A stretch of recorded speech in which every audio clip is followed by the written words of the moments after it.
ধরে বলে টাকা পাঠাও নাই, তোমার বলে জেলে বন্দি করে রাখছিল। হয়েছে, আর না কাম করতে পারো না, চাপেন চাপেন। ভাইজান, হ্যাঁ।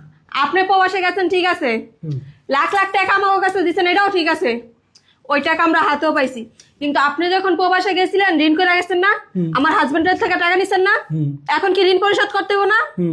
এখন পাওনা দাঁড়ায় দরবকারে, আপনি তো নাই দেশে, অবশ্যই আপনার বাইরে। তাই আপনার ভাই ওই টাকা দিয়ে আপনি ঋণ শোধ করছে না, তাই এখন টাকা আয় করতে।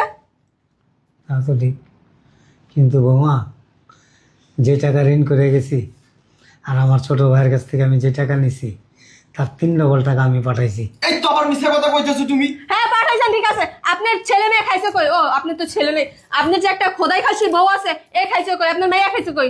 একবার পাল্টা নাই? বৌমা আমি খরচের টাকা আলাদা দিছি, ওদের হাত খরচের টাকা আলাদা দিছি, তোমার আর আমার ছোট ভাইয়ের দুইজনের জন্য হাত খরচের টাকা আলাদা দিছি এবং জমানোর জন্য টাকা আলাদা করে দিছি।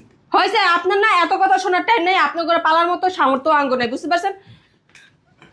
তুমি বলো বৌমা, আমি এতদিন পর প্রবাস থেকে আসছি, বুক ভরা আশা নিয়ে আসছি, আমার সারা জীবনের কামাই যা কামাইছি আমি প্রবাসে বসে আমি সব আমার ছোট ভাইয়ের কাছে পাঠাইছি।